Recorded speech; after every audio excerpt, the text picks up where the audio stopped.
Hello guys, welcome back to this video. Today in this video I am gonna show you how you can convert image to PDF.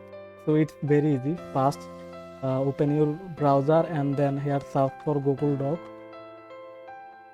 Now create a blank document. Just click on this. Now it will make a blank document. Now here we need to upload a photo.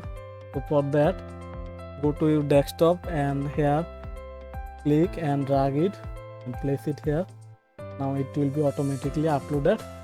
So this is the JPG image and you can upload JPG, PNG, JPEG, any format of image here. After that you can feed the image, you can resize it.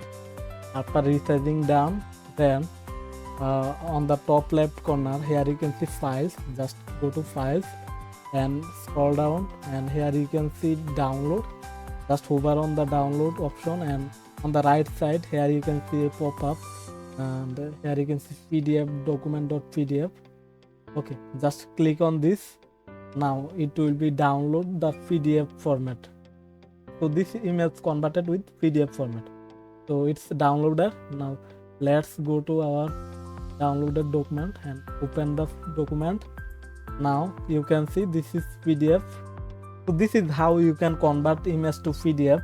Thanks for watching. If this video helpful, please consider to like, comment, subscribe.